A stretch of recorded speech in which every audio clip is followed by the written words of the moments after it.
นีวิทยุกระจายเสียงแห่งประเทศไทยจังหวัดเชียงใหม่ AM 1476 กิโลเฮิรตซ์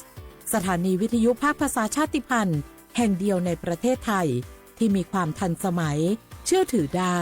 สร้างอัตลักษณ์กลุ่มชาติพันธุ์สู่สากล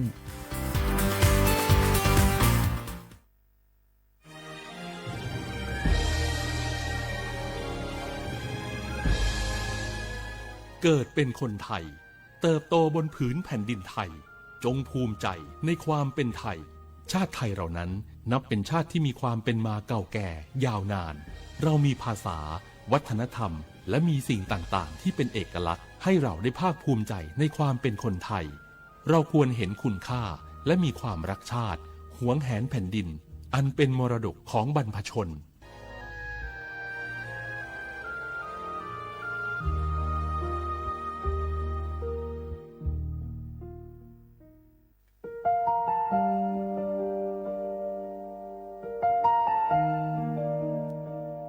ขอน้อมเกล้าถวายอาลัย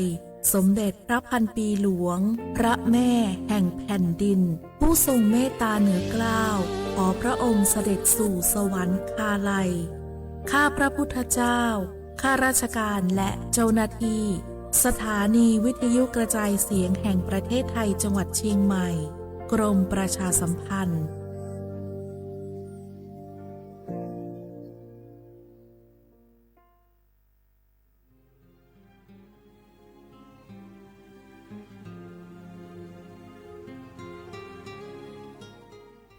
This is a moment of profound grief for the Kingdom of Thailand.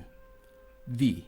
the collective voices of Radio Thailand Chiang Mai, join the Thai nation in mourning the passing of our beloved Queen Martha, Her Majesty Queen Sirikit. Her life was a testament to the unwavering service, grace, and deep love for the Thai people. Our humble condolences and thoughts are with His Majesty the King, the royal family, and all the Thai people during this deeply sorrowful time. We will remember her forever.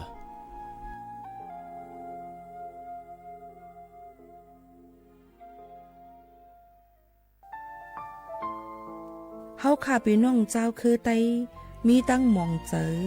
อันเจ้านางหอคำสมเด็จพระนางเจ้าสิริกิติ์พระบรมราชินีนาถพระบรมราชชนนีพันปีหลวงเลยเข้าสวนหมักหักคำนนเพกว่าย้อนสู้เก่าตึงปันเฮาวิเย็นขวัญเงาเจ้าเฮาข้าฮอดถึงตีสุคติกัดเย็นเสกำเฮาข้าพี่น้องก้นคือไต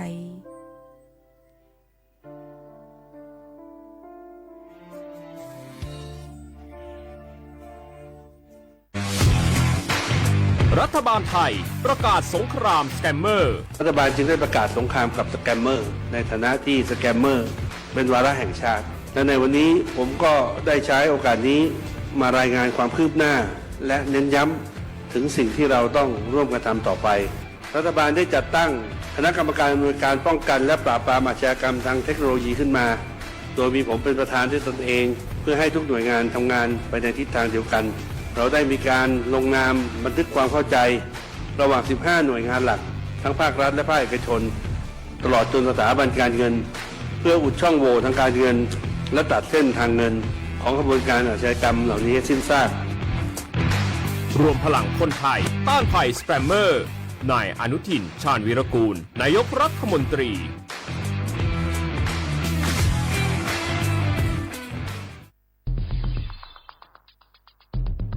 แค่ 3 ปีความเสียหายจากอาชญากรรมไซเบอร์ของคนไทยพุ่งทะลุถึง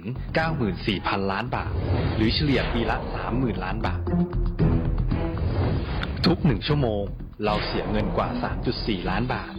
ให้กับมิจฉาชีพออนไลน์โจรไม่เห็นใจคนอาชีพไหนอายุเท่าไหร่สถานะทางการเงินแบบใดหมอพ่อค้านักธุรกิจนักเรียนแม่บ้านข้าราชการเกษียณทุกคนตกเป็นเหยื่อได้เสมอและวันหนึ่งอาจเป็นคุณหรือคนที่คุณรักเพราะจุดอ่อนร่วมของเหยื่อคือความเร่งรีบขาดสติหรือแม้แต่บางครั้งก็เกิดความโลภจนเกินไป อย่าปล่อยให้การกดคลิกเดียว ลิงก์เดียวทำให้โจรยิ้มกว้างวันนี้ถึงเวลาแล้วที่คนไทยทุกคนจะต้องร่วมมือกัน สร้างภูมิคุ้มกันอาชญากรรมไซเบอร์ ช่วยกันหยุดก่อนที่ภัยไซเบอร์จะทำให้คนที่คุณรัก และตัวคุณเองกลายเป็นเหยื่อ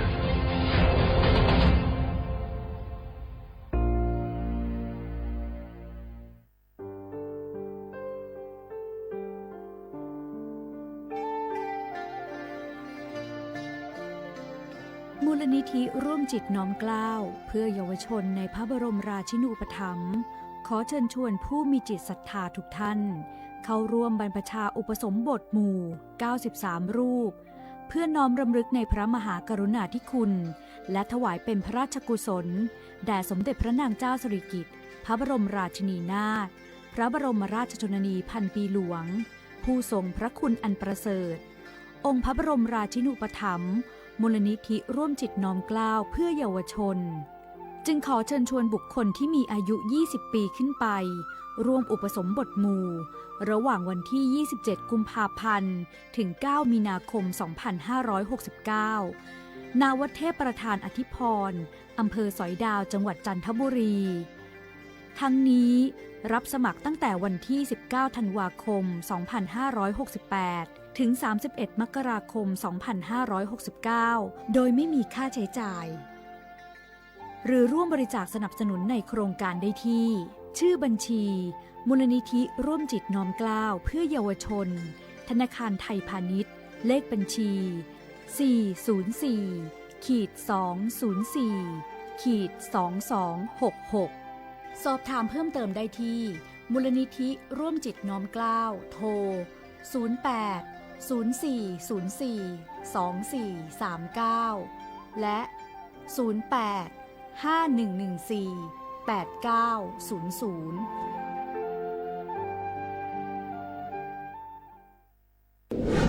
ในช่วงนี้หลายพื้นที่ของประเทศไทยอากาศหนาวเย็นอย่างต่อเนื่องโดยเฉพาะยอดดอยและยอดภูประชาชนอาจเสี่ยงต่อโรคและภัยสุขภาพจากอากาศหนาวได้ ขอให้ทุกคนเฝ้าระวังโรคที่พบบ่อยในฤดูหนาวได้แก่ไข้หวัดใหญ่ปอดอักเสบโรคอุจจาระร่วงโรคหัดโรคมือเท้าปากรวมทั้งภาวะเจ็บป่วยหรือเสียชีวิตจากอากาศหนาวโดยไม่ทราบสาเหตุโดยเฉพาะผู้ที่ไม่สวมใส่เสื้อผ้ากันหนาวหรือผู้ที่ดื่มสุราเป็นประจำป้องกันง่ายๆเริ่มที่ตัวเราดูแลสุขภาพให้แข็งแรงออกกำลังกายสม่ำเสมอรับประทานอาหารปรุงสุกดื่มน้ำสะอาดล้างมือบ่อยๆไม่ใช้ของส่วนตัวร่วมกับผู้อื่นและหากมีอาการไอจามอย่าลืมสวมหน้ากากอนามัยทุกครั้งขณะอยู่ในที่แออัดที่สำคัญควรรักษาความอบอุ่นเตรียมเสื้อผ้ากันหนาวให้เพียงพองดดื่มเครื่องดื่มแอลกอฮอล์เพื่อความปลอดภัยในช่วงอากาศหนาวนี้ดูแลสุขภาพให้แข็งแรงตลอดช่วงฤดูหนาวนี้กันด้วยนะคะด้วยความปรารถนาดีจากสำนักงานประชาสัมพันธ์ที่ 3 กรมประชาสัมพันธ์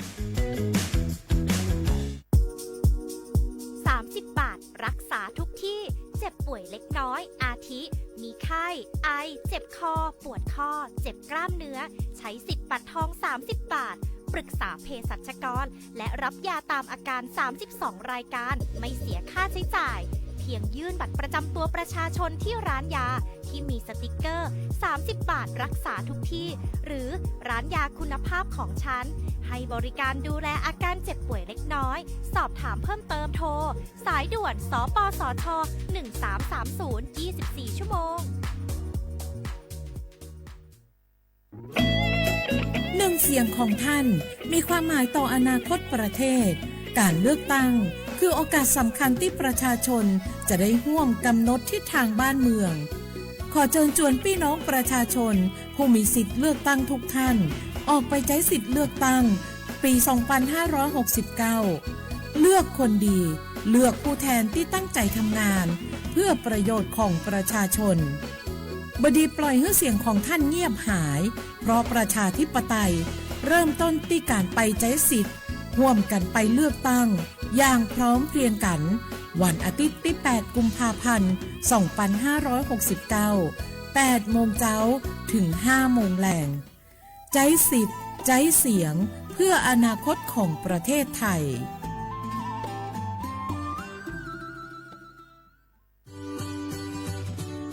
พี่น้องเฮาเขาค่ะพอถึงมาในวันอาทิตย์ที่8เดือนธันวาคม25ปากปลาย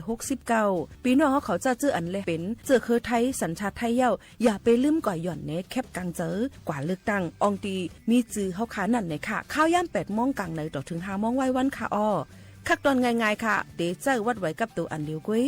ก้นอันมีสุนตาเดกว่าหย่อนในแคบกลางเจอตีเลยวัดไว้หย่อนในแคบกลางใจอยู่3ไว้3สีจ้อมกันในค่ะอ้อสีเขียวเตเป็นวัดไว้เลือกตั้งสสแบบแบ่งเขตเลือกตั้งค่ะสีของเตเป็นไว้เลือกตั้งสสแบบบัญชีรายชื่อและสีเหลืองเตเป็นไว้ออกเสียงประชามติแก้ไขรัฐธรรมนูญในค่ะออกกว่าใจสุนในสุนเป็นตาอนาคตตั้งนาอันเฮาคาเลือกไว้ลุยมือตัวเจ้าเก่าอย่าลืมกว่าเลือกตั้งกันค่ะนะ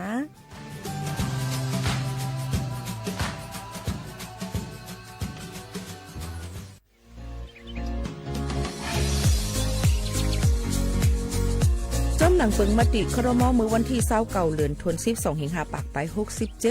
ฮาฮิปเน็ตแกลิดปัญหาสถานะและสัญชาติคนอันอยู่ตั้งเมืองจึงไทยจอมมาตรา17นั่นตอนตาพี่น้องเฮาเขาอันเข้ามาอยู่ตั้งเมืองไทยหึงนั้นและมีไว้เข้าจอมเปิงเฮากว่ายืนย้อนสถานะต่างดาวเขาเมืองถูกแม่นจอมเปิงไล่ตอนตาลูกอ่อนอันเกิดตั้งเมืองจึงไทยมีอู่อำนั้นก็แม่มีไว้ทะเบียนประวัติบุคคลไม่มีสถานะทางทะเบียนอำนั้นไว้10ปีถูกแม่นเยาในจึงเฮาก็ยืนย้อนสัญชาติไทยจอมหนังมาตรา7ทวิไลพออยู่ตั้งกรุงเทพมหานครกว่ายืนไลตีสำนักบริหารการทะเบียนกรมการปกครองพออยู่ตั้งต่างเจตวันในจึงกว่ายืนไลจอมหนังวัดไว้อันเปิ้นออกปันเฮาคานั่นเข้าย้ำเหตุการณ์จอมหนังหลวงปองจึงต่อพอถึงวันที่29เดือน6 25ปากไป69ค่ะ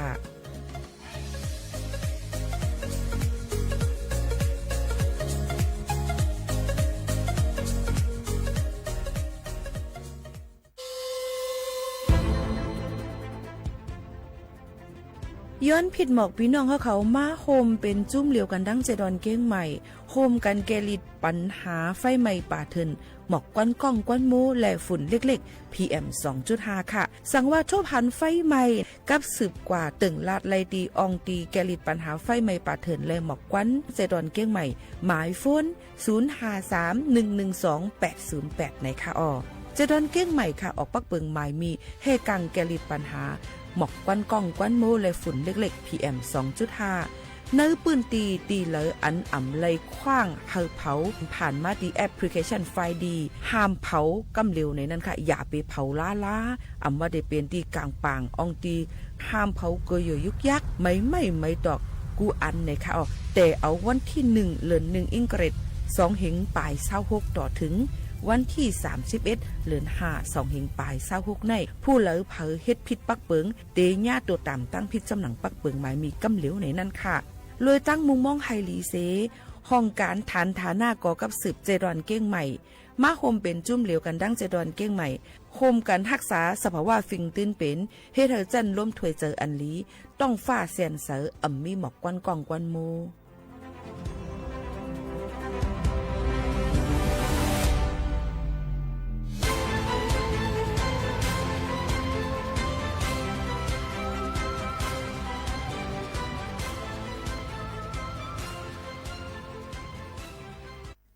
พี่น้องเขาสนใจใครปืนเผาผ่านตั้งห้องปล่อยเสียงสวทเก้งใหม่ปั่นตั้งหูห่มปลาดังมีดังซื้อถ่อมแจ้งแล้งหลีกว่าไก่ในปืนตีเจดอนเก้งใหม่กับสืบมาเลยดีสวทเก้งใหม่หมายโฟน 053-276-068 และ 092-246-8579จ่องหู้คาหือกวนโมกวนไฟอันเผาอยู่ตีกลางป่างนั่นอ่ำเลยหายกว่าตั้งเลยมันเตเป็นฝุ่น PM 2.5 สีขึ้นมาเฮ็ดให้ป้ายอยู่ลีเฮาคาขึ้นในคาอ้อลองลดย่อมปัญหาจึงไหนในอ่ำหยาบค่ะเงื่องแวอ่ำเผายุกยักเหมือไม่ต้นเยอต้นเข้ากับในให้ในสวนเฮาเปลี่ยนมากองไว้จ้อมกันเสเฮ็ดเป็นฝุ่นสภาวะอ่ำนั้นแจกแพยุกยักเฮมันปอดถูกแม่นอีกป้าดังห่มมือกันฟังด้วยไฟไหม้ป่าเถินเฮาขาดฉุกดีเลยผูกต้นไม้น้ำเพิ่มปันปืนตีสีเขียวเฮ็ดเฮาจันล้มเสียนใส่ตาเฮากูก็เลยตั้งมุงมองเฮาลีเส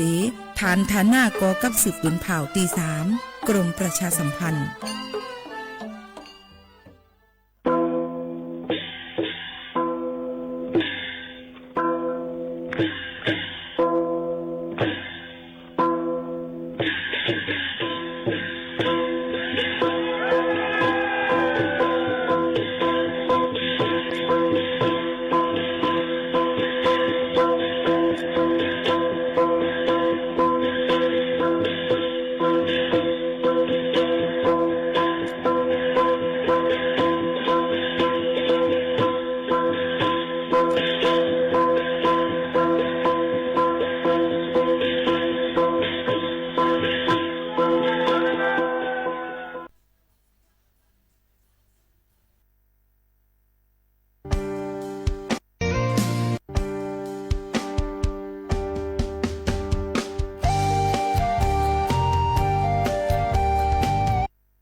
เหมือซุ้งค่าเหมือซุ้งพี่น้องพุงยินถ่อมเฮาคาตั้งเซงกูกอกูกวนค่ะทบกันเดี๋ยวตอนการห้องปล่อยเซง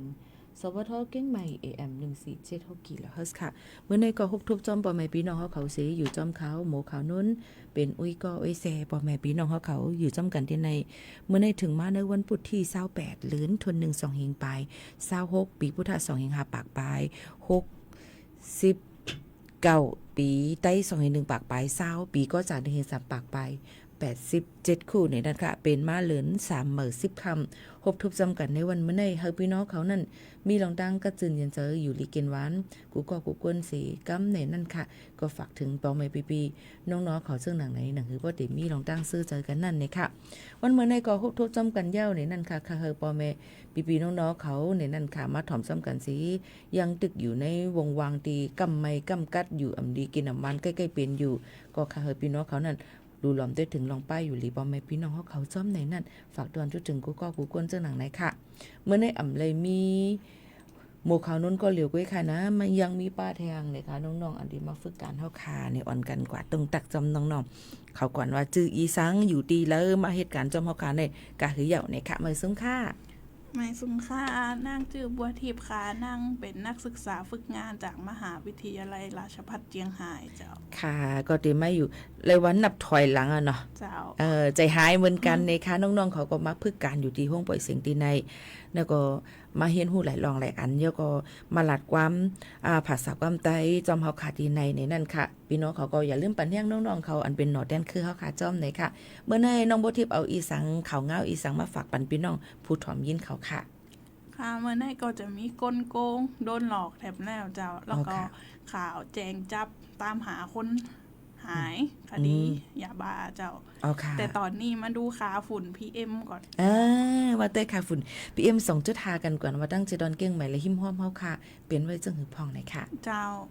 ตอนนี้ตีพื้นที่สีแดงมีสีแดงอยู่ก็จะเป็นอำเภอชัยปราการจังหวัดเชียงใหม่เจ้าค่ะตอนนี้อยู่ตี89เจ้าค่ะแล้วก็ห่างดงบานแหวนนะเจ้า71เจ้าเป็นสีส้มเจ้าค่ะแล้วก็ตำบลช่างม้อยนะเจ้าอยู่ที่64เจ้าแล้วก็อำเภอฝางก็อยู่ที่58เจ้าค่ะก็จะเรียกว่าค่า PM 2.5 นั่นหลายๆตียังตึงหลีฟังกันไว้อยู่ในค่ะเพราะว่าเฮาค่ะอยู่จอมมันนำกว่าสุดไอโน้มร่วมด้วยอันมดเซอร์เซนเซอร์มีฝุ่นนำในจังเฮ็ดให้เป็นอยู่อำดีกินน้ำวันไรไอโอ้โหอะหักแค่ไหนเนาะยก็ตาเจ็บตาเสียบเจ็มๆหนังในค่ะในก็เฮาค่ะอ่อนกันคัดเจอเอามาฝากปันตาสิหนังคือพี่น้องเขานั่นพอดีเลยฟังกันไว้ดีกว่าเลยก็เลยใส่ผ้าต้มคูหนังผ้าปิกคูหนังในนั้นค่ะยก็รู้ลำที่ถึงป้ายอยู่ลีกันจ้อมนะคะอันนี้เป็นค่าฝุ่น PM 2.5 ยก็วงวางในต่อพอถึงเหลินที่หาเปิ้นก็อำมันเผาเนาะในก่อนลำลองเนี่ยในค่ะฝากตอนจุดถึงกูก็ให้ฮับผู้ให้เลยยินถ่อมจอมกันในนั่นค่ะมีจังหือเทียงในกำมาเฮาขาด2ก็พี่น้องเตมาอุปปันแทงก็เตมีแทงหลายรองหลายอันส่วนกำมาถ่อมค่าฝนเนี่ยต้องมื้อในต้องเลยตุ้ยกาขันค่ำกาขันพองห้ามื้อในมีการขึ้นลงต่อมตุ้ยค่ะลาดปันอีกนึงค่ะมื้อในท้องก็จะคืนมาอีกแล้วเจ้าคืนมาเจ้าคืนมา 1,300 ค่ะรับซื้อตี 7,600 แล้วก็ขายออกตี 7,600 จะ7ละ 7,000 เนาะ 70,000 70,000 70,000 เจ้า70,000รับซื้อตี 76,000 แล้วก็ขายออกตี 76,100 เจ้าส่วนทองรูปพรรณก็จะขายรับซื้อตี 74,481 บาทเจ้าแล้วก็ขายออกตี 76,900 บาทเจ้าอิงเนื้อข้าวย่ำตาเหลวในเมื่อกี้น้องๆเขาได้ตุ้ยเทิงอีกอ่อนนึงตาเหลวในข้าวย่ำตาเหลวในค่ะพี่น้องเขาก็ขึ้นมาวันมื้อในก็ 2,200 บาท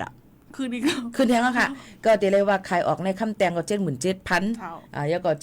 77,800 เต็มเจ้าหนังในค่ะพี่น้องเขานี่ก็เพราะว่าก้นจะเจออันซื้อคำ5ได้ขายคำ5นี่ก็หลุดด้วยตุ้ยขันคำขึ้นลงๆเลยค่ะเข้าก็ด้วยตีเว็บไซต์ทองคำราคา .com ก็ไล่เหมือนกันนะคะมันก็จะมีอัปเดตปันพี่น้องเขานั่นค่ะเนาะขึ้นบ่อยกว่าลงขึ้นนำเนี่ยนะมื้อในขึ้นตั้งนำเอาไหนค่ะเนาะเป็นโปรแกรมที่14ในวันมื้อในค่ะนะกำนั้นพี่น้องเขาไว้วันแทงติมีแทงจึงหือเปิ้นนี่ขึ้นน่ะติลงหันนี่ก็โหลเลยติดตามข่าวคือขึ้นตั้นกันติว่ากาขันค่ำเนี่ยนั่นค่ะโยก็ลองการจ่ายหลายลองเลยอันนั้นยุ่มย้ำว่าตีนำขึ้นมาเหมือนลือเสเก่าเที่ยงด้วยกาแห้งได้ก็ เหมือนเดิม กากินกาย่ำกาเยอะก็ใครฝากไว้ปันพี่น้องเขาจะเจออันถูกรีเลยจ่ายภาษีถูกรีเลยกว่ายืนจ่ายภาษีจ่ายกาขวัญเย้าเนี่ยค่ะป้ออ่ำจ่ายในตีย่ำไม่ต่ำค่ะเนาะอันนี้ลาเลยลองตั้งว่าป้อมีเงินมีคำนำห้าเสียมเจอหนังไหนค่ะเนาะกำเดี๋ยวมาอุบไล่ไว้ย่ำมันแต่เหลวในหรือหรือจะถ่อมด้วยเพียงความจ่องเจ็บห้าโฮเจอในก่อนจะขึ้นมาอุบโอจำกันแทงค่ะ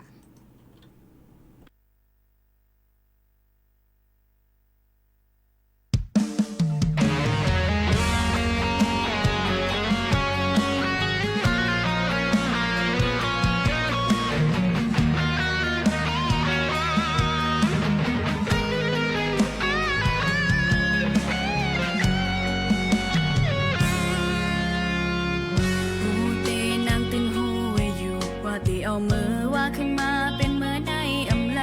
อย่าไปว่าวันซื่นนั้นยาวลานั้นสำแค้นไว้ไกลๆโกยกาก็สั่งนางตึกมาวนเก็บเสนอใจให้เสร็จทีจองปาเจ็บเขียนปอหาโฮเจอเป็นว่าเฮอหาก้นก็อันหักเฮากับสั่งเลิกความมาเข้ามาแบ่งก้นก็อันมือหักเปิ้นเฮ็ดและเอาสำลักหลอมเสียลายก็เก่าคืนได้วันหลังเสปอกมาขึ้นจูก็ฮักเฮาในก็ซ้ำตกเลือนเปิ้นเฮ็ดเป็นปล่อยก้นกึนกบกูกินแค่แปดเยาลูแต่อยู่แคนเสเอามายืนจูก็เฮาฮักได้เปิ้นซ้ำปอเป็ดเฮาเสเฮ็ดไล่ต่อเนื้อเฮาเยาจ้องเจ็บหาโหเจอ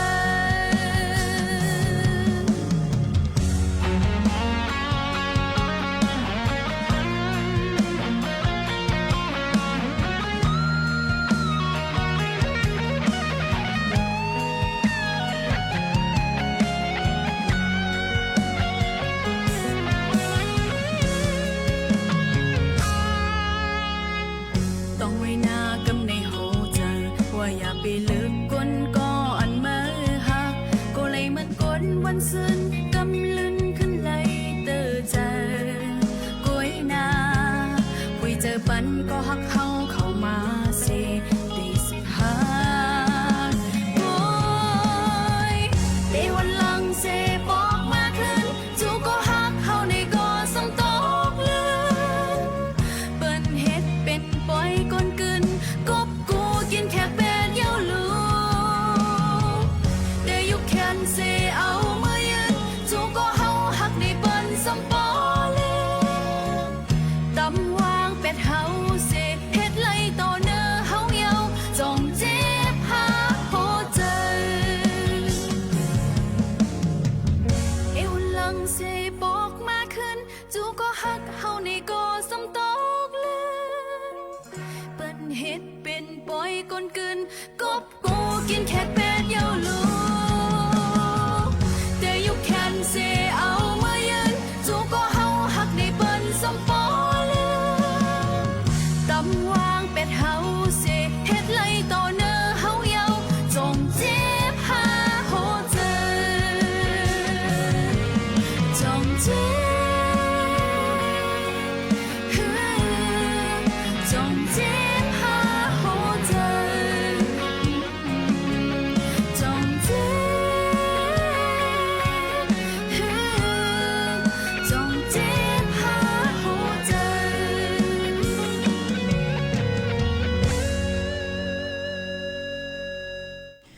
ค่ะหนึ่งเพลงความฝากกว่าเลยค่ะเมื่อกี้เฮาคาตั้งน้องบัวทิพย์เวลาดกว่าเกี่ยวกับเรื่องลองการที่เฮาคาอ่ำได้กว่าจ่ายภาษีอ่ำนั้นก็กำไตก็ติบอกว่าเป็นกระจ่ายกาขวัญอันเฮาคามีไล่ๆน้ำนั่นน่ะเนาะมีลองตั้งตัวต่ำจึงหือพองค่ะน้องบัวทิพย์ค่ะก่อนถ้าเฮามาไปจ่ายภายในเวลาตีกำหนดนะเจ้าค่ะแล้วก็มันจะโดนปรับมาเกิน 2,000 บาทเจ้าอ๋อค่ะส่วนคนตีแสดงหลักฐานเท็จหรือว่าชอโกงนะเจ้ากรณีนี้จะโดนจำคุกตั้งแต่3เดือนถึง7ปีขึ้นไปเจ้าแล้วก็ปรับตั้งแต่ 2,000 บาทถึง 200,000 บาทเขาเจ้าก็จะเรียกว่า มันก็เตเลยว่ามันพิษปักเปิงเต้ๆนั่นขนาดเนาะลองตั้งซะในเพราะว่าพี่น้องเขามีหลายๆน้ำเหมือนหนังว่าเฮ็ดหลายๆภายทั้งแฟตฟอร์มมีหังก็ยาวเพราะว่าเขาคาเลยนำป่นหรือสิ1ปีใน 120,000 วัตต์นั่นในเฮาเตเลยจ่ายภาษีกว่ายื่นภาษีมันก็อาจจะต้องยื่นอะไรได้จ่ายก็ไรมันก็หรือเลยจ่ายก็ไรก็มากูมาย้อนหลังพอย้อนหลังในหมายมีการจ่ายภาษีได้จ่ายภาษีในมันมีวันหมดอายุย้อนหลังเลยกว่ามันไม่มีวันหมดอายุเนาะมันย้อนเลยกว่าแต่สิจังนั้นค่ะย้อนนั้นพี่น้องเขาก็ถูกรีเลยฟังกันไว้ลองการจ่ายภาษีเนี่ยค่ะกำลังมีลองสั่งตีน้องหางเฮียนมาบอกรัดกันครับเรื่องต่อไปจะเป็นเรื่องเกี่ยวกับการตามหาคนหายค่ะคือนักโทษชายเจ้าดนุพัฒน์จักราค่ะผู้ต้องขังยาเสพติดค่ะคดียาเสพติดหลบหนีออกจากเรือนจำดอยหางชั่วคราวจังหวัดเชียงรายวันที่26ที่ผ่านมานี้ค่ะแล้วตอนนี้ตำรวจกับเจ้าหน้าที่ก็กำลังตามหาอยู่เจ้าจุดสังเกตก็จะมีแบบว่ามีรอยแผลเป็นตีคิ้วซ้ายเจ้าสูงประมาณ150 ถึง 160เจ้ารูปร่างสันทัดผมเกลี้ยนเจ้าแล้วก็สวมเสื้อยืดสีม่วงเจ้ากางเกงก็จะเป็นกางเกงขาสั้นสีดำเจ้าก็ในก็เตเลยว่าแต่เหลียวในกวนอันเปิ้นหลักออกขอกมา5เจมเจ้าหนังไหนค่ะเนาะตีลอยห้างนั่นน่ะเนาะตั้งใจตอนแก้งให้นั่นก็ตาเหลียวย่ำไปหันเพราะว่าผู้ละเผอโพพันไหนค่ะคนสากหมอก38ปีนะคะเป็นรองพิษปักเปิงหมายมีรองยาเมากำจำเจ้าหนังไหนก็ให้กับสืบกว่าลาตีเจ้าหน้าที่เขานั่นน่ะเปิ้นก็ติเลยเฮ็ดจำหนังคักตอนเปิ้นมีไว้นั่นนั่นค่ะอีก็ตาเหลียวก็ลิโกเนี่ยในค่ะเนาะก้นหาย5ก้นหลัก5เจ้าไหนค่ะเนาะอีก็เป็นรองอมูคดีเกี่ยวกับไปรองยาเมากำในก็ลิโกเนี่ยในค่ะเนาะนี่ก็จอมหาก้นหายในนั่นค่ะเที่ยงลองนึงเพราะว่ามีปอยมีล้ำนำในเฮาขาดที่เอาลูกเอาหลานกว่าเลยนี่ก็รู้เลยรู้ล้อมด้วยถึงลูกหลานลีๆเนาะกลับมากูลูกเฮาหายอย่างหายหากันหันจังได๋ก็คนมาลักแถมจ้ะตอนนี้ขโมยเด็กเยอะคนหลักลูกอ่อนเนี่ยก็มีนำเนี่ยค่ะหลักลูกอ่อนเนี่ยเอากว่าเฮ็ดสังพองละติหันก็เอากว่าเฮ็ดเป็นขอท่านหนังก็ก้นย้อนเนี่ยเนาะก็เอากว่าเอาเครื่องอังกากว่าเหมือนว่าตา5หูใจ5ไตจังไหนเหมือนว่าเป็นการกล้าขายก้นการค้ามนุษย์ในเนาะพิษปักเปิงหมายมีเนี่ยค่ะลงตั้งเจ้าในก็ลีโกเนี่ยในนั่นค่ะเนาะพี่น้องเขาเยอะก็เพราะว่าลูกหลานเผาเสียว่าครบเนี้ยเพ5อยู่ดีกินหวาน5กว่ายดยาที่ห้องยาก็หลู่เลยมีก้นกว่าเปิ้จอมอย่าไปปล่อยกว่าอยู่ห้างกล้วยก็เหลียวเนี่ยค่ะย้อนปืนตาเหลียวในหู้จอมเจอเผาไล่ว่ากูเปิ้นลักเอาเครื่องอังกา5กูเปิ้นเฮ็ดฮอดลงกว่าจึมเจ้าหนังในก็ใกล้ๆเป็นไล่ในก็ลำลองเนี่ยในค่ะเนาะมีลองอีสังเทียงค่ะน้องบัวทิพย์ค่ะเจ้าแล้วก็เรื่องต่อไปก็จะเป็นเรื่องการเลือกตั้งนี่เจ้าเกี่ยวกับการเลือกตั้งค่ะก็คือเตือนเจ้าอย่าหาทำว่าไปฉีกบัตรหรือทำลายบัตรเลือกตั้งเจ้าเพราะว่ามีโทษเจ้าจำคุกมาเกิน5ปีแล้วก็ปรับมาเกิน 100,000 บาทเจ้าค่ะนี่ก็เตเลยว่าพิษปักเบิกหมายมีเทียงรองนึงก็จำเข้ามาเย้าเนี่ยค่ะเพราะเป็นวันที่31วันที่1ในเปิ้นอำปันกินเหล้าเนี่ยเนาะยาวเพราะว่าเลือกตั้งลงหน้านั่นน่ะเนาะย่อก็จำวันเลือกตั้งวันที่7หลังวันที่8ก็ห้ามขายห้ามดื่มเมากูก็อำกว่าใจสิทธิ์เลือกตั้งจำเจ้าหนังไหนค่ะเนาะกอมนั้นแหละก้นจะเจออันเป็นก้นไทยมีวัดไว้โหปากเต็มสัก18คืนเนื้อมีสุนตาเดลัยกว่าย่อนในแคบกลางเจอกว่าเลือกเอาก้นดีเข้ามาเหตุการณ์ต่างแต้นเฮาค่ะนั่นนี่ก็อย่าลืมใจสุนอันไหนกว่าเลือกตั้งอองตีวัดไว้เฮาค่ะมีไว้นั่นอำนั้นก็บ่ได้เลือกตั้งนอกเขตจังได๋ก็ลงเส้นสายหมายไว้เที่ยงอันนึงเพราะว่ามีข้าวยามกว่าเลือกตั้งก่อน7วันหลัง7วันเฮาเตไรกว่าแจ้งเปิ้นว่าย้อนเปิ้นสั่งเลยเฮาอำกว่าเลือกตั้งนะคะนะอันนี้ก็ลำลองเนี่ยนะคะก็นั้นเพราะว่าเฮาค่ะอำกว่าเลือกตั้งอำแจ้งหังในเฮาค่ะได้ลงเหตุการณ์เป็นผู้ต่างแดนเปิ้นเหตุการณ์ใหญ่กันลงการวันกันเมืองกันจังได๋อำไรค่ะนะเพราะว่าเฮาค่ะไว้เมามางตอนดาปุ้นพ่อนาตีเฮาค่ะซึ่งไหนค่ะอันนี้ก็ฝากไว้ปันพี่น้องเขาจังหนังนั้นค่ะอ่อนกันลือใจกว่ากำที่มีลองอีสังเทียงว่าฝากปันถึงพี่น้องเขาเลยยินถ่อมแทงค่ะ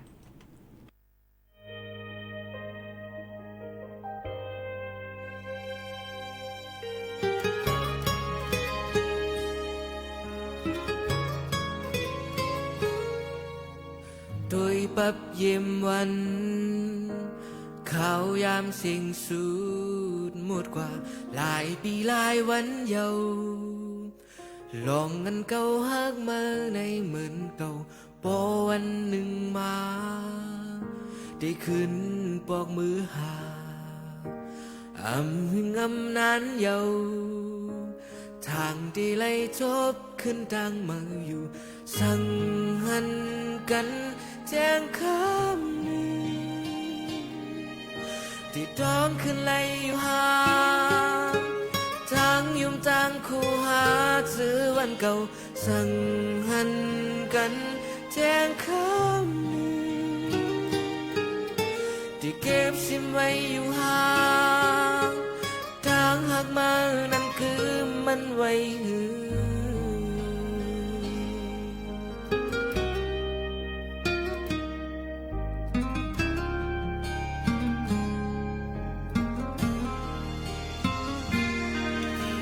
มองวันไหลโท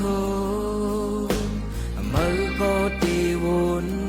ซึ่งเขาหรือที่หูจอมไหลจอมที่ไหลทบขึ้นดังมือสั่งหันกันแจ้งคำ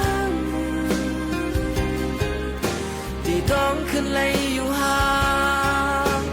ทางยุ่งต่างคู่หาเจอวันเก่าสั่งหันกันแจ้งคำที่เก็บซิมไว้อยู่ห่างทางหักมานั่นคือมันไว้อยู่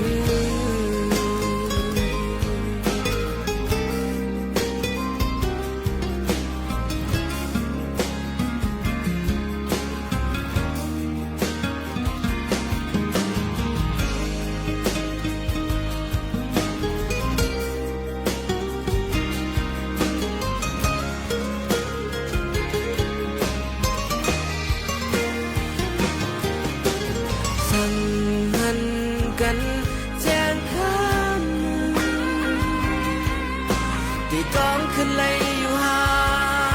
งทางยุ่งทางคู่หาเจอวันเก่าสั่งหันกันแจ้งคำที่เก็บซิมไว้อยู่ห่างทางหักมานั่นคือมันไว้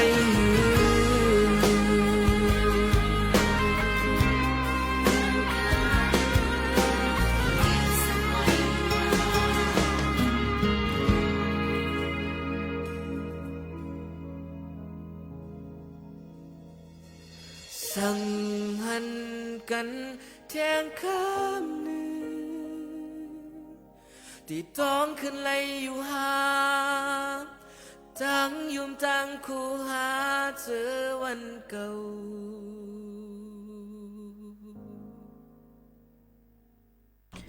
หรือใจทอมได้เพียงความว่าสังหันกันเที่ยงกำนึงในนั่นค่ะนี่ก็เป็นเพียงความหลื่นผู้ห้องไว้นะคะบางปองบางอะไรมากก็ใครหันอยู่นะก้นเที่ยงก็อันเฮาฮักนั่นด้วยกันบางปองมาบ่เฮ็ดแล้วเจ็บแบบใครหันอ่ะ น้องบัวทิพย์จ่องยามมีแฟนจ่องยามมีก็ฮักอ่ะ มีอยู่เจ้ามีอยู่ยาก็จ่องยามอกฮักเคยเพราะอกฮักอำเฮ็ดจึงเอาอีหยังมาหยาก็อยู่กับตัวเองแล้วก็ฟังเพลงเอาค่ะจังไหนค่ะเนาะเอาก็ไปเข้าเรื่องก่อนนะคะอยู่ในตอนการห้องปล่อยเสียงเฮาค่ะภาษาความใต้เนี่ยกำในเฮาตินอกติลาดอีหังเที่ยงค่ะเจ้าเมื่อนี้ก็จะมาบอกแนวโน้มอาชญากรรมออนไลน์เจ้าทั้งช่องทางออนไลน์ว่าโดนหลอกเรื่องอย่างมากที่สุดแล้วก็ช่องทางไหนเจ้าค่ะเจ้าตอนนี้นะเจ้าคดีแรกตีโดนหลอกบ่อยที่สุดทางออนไลน์ก็คือหลอกลวงด้านสินค้าและบริการเจ้าจำนวน730เขตเจ้าแล้วก็อันดับ2ก็จะเป็นหลอกลวงด้านการจ้างงานเจ้าจำนวน202เขตเจ้าแล้วก็หลอกลวงแอบอ้างเป็นบุคคลอื่นจำนวน100เขตเจ้าแล้วก็แพลตฟอร์มที่ถูกหลอกมากที่สุดนะเจ้าอันดับ1ก็จะเป็น Facebook เจ้า703เขตเจ้าลงมาก็จะเป็น LINE 181เขตเจ้าแล้วก็ TikTok 52เขตแล้วก็ Instagram 15เขตเจ้าแล้วก็ Twitter 12แล้วก็อื่นๆอีก10ค่ะซึ่งไหนค่ะเนาะยันเปิ้นอันใดลองตั้งอันในกว่าพี่น้องเขาก็หลู่เลยห่างเฮียนกันไว้ในนั่นค่ะพี่น้องเขาค่ะหลายลองหลายอันนั่นในค่ะเนาะฝากตอนถึงพอแม่ปีๆน้องๆเขากูก็กูก้นค่ะเอาเพราะว่าซึ่งหืออันในลองตั้งอันในก็น้องเขาก็มาฝากวันนี้ค่ะจ่องมีที่เอาแหล่ที่ไรแทงค่ะน้องค่ะเจ้า วันนี้ก็ตีแอลแหลก็จะมี1ตีก็คือจังหวัดเชียงใหม่เจ้าตอนนี้เตรียมจัดงานมหัตถกรรมดอกไม้ประดับเจ้าข้างตี49เจ้าแต่มันจัดขึ้นระหว่างวันตี13ถึง14กุมภาพันธ์นะเจ้ากุมภาพันธ์เจ้าภายใต้แนวคิดบุกผาราชินีก้องเกริกฟ้าล้ำเลอค่านครพิงค์เจ้าค่ะนี่ก็เป็น DL เลยในนั้นค่ะเนาะพี่น้องเขาก็อย่าลืมค่ะเสิร์ชเจอเสียงเสมาฝากปันค่ะกลับมาเดี๋ยวมีแทงนึงตอนอยู่แต่เดี๋ยวเนี่ยกอดถอมด้วยแทงนึงเพียงกว้างมันหูถูกใจก่อนค่ะนะจงขึ้นมาอุบโอ้จำกันแทงค่ะนะเจ้า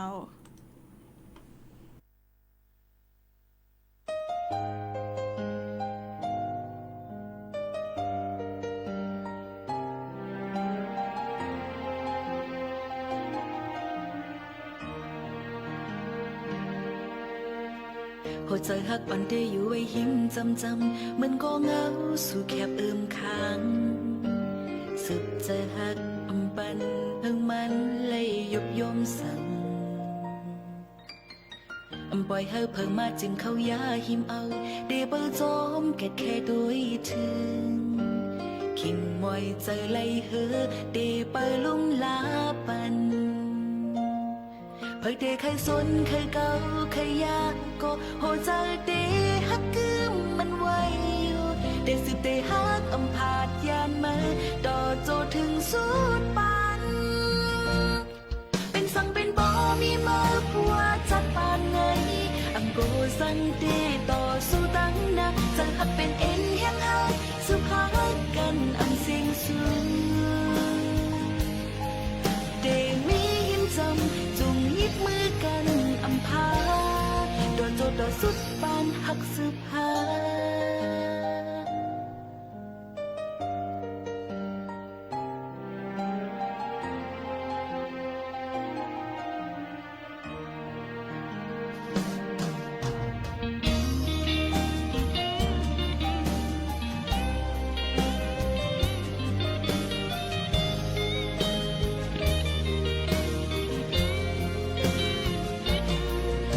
ใครสนใครเก่าใครยากก็หัวใจดีฮักกึมมันไว้ได้สืบได้ฮักพาดยานมาต่อโจถึงสุดปันเป็นสังเป็นบ่มีมาว่าจัดปานไหน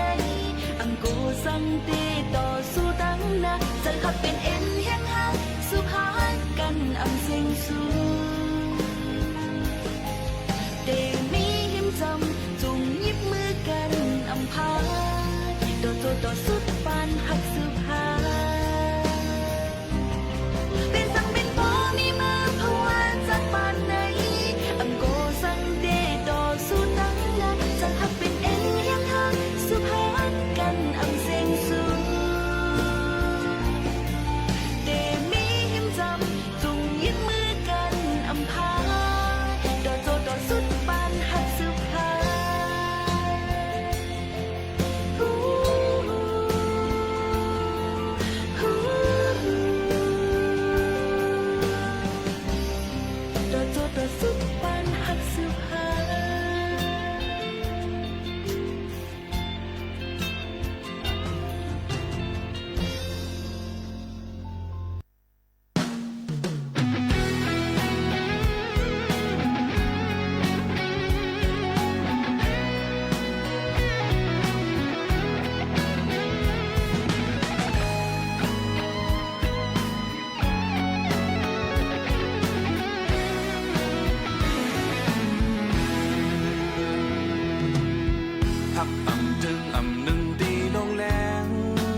อ่อนอันถดจันเลยจูตอ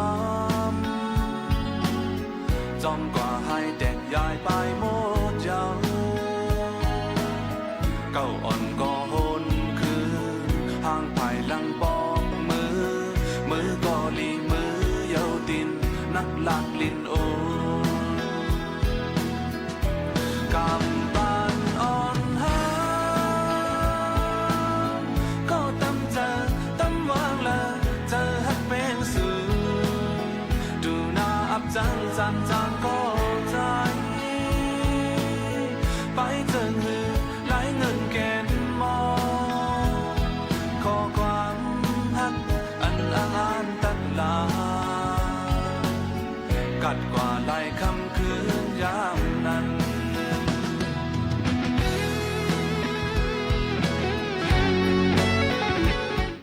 อ๋อค่ะพี่น้องเขาค่ะถ่อมเพ่งกว้างกว่านะคะย้อนบัวว่าข้าวยำก็อ่ำไปทาเฮาค่ะเมื่อในก็เฮาค่ะก็ติมาหมอกรัดปันพี่น้องเขาทั้งเมื่อไกลกาลาดกาลองกาขันค่ำกาPM 2.5การเลือกตั้งนะคะเนาะก้นห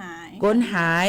จ้อมหาก้นหายแล้วก็ก้นหายนั้นซ้ำเป็นก้นฮิตพิษปักเปิงหมายมีก็ถูกดีเลยฟังไว้นะคะแล้วก็ทางอันนึงก็ได้เป็นรองการจ่ายภาษีกาคอนจำเจ้าหนังนะคะเมื่อในก็ได้เลยว่าในข้าวยำเฮาค่ะมีนั่นก็มาลัดปันพี่น้องเขาตั้งนำตั้งหลายนะคะสู่การให้ตอนลื่นสูดแค่ให้น้องบัวทิพย์มาฝากปันพี่น้องเขาให้ได้ยินถ่อมจ้อมแทงค่ะเจ้าก็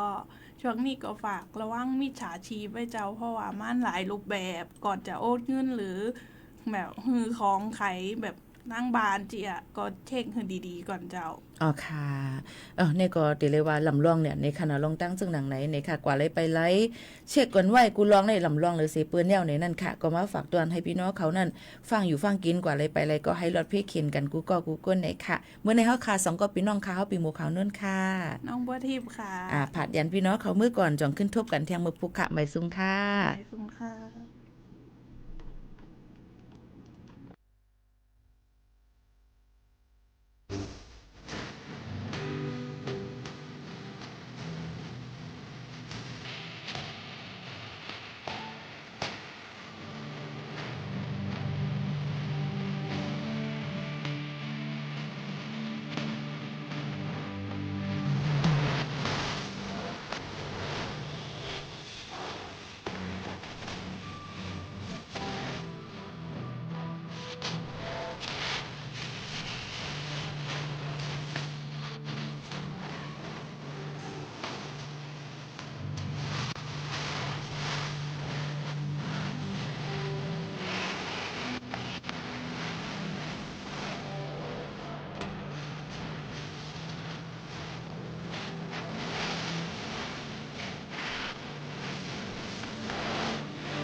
ถานีวิทยุกระจายเสียงแห่งประเทศไทยและเครือข่ายทั่วประเทศเสนอข่าวต้นชั่วโมงรู้เร็วรู้จริงเกาะติดทุกสถานการณ์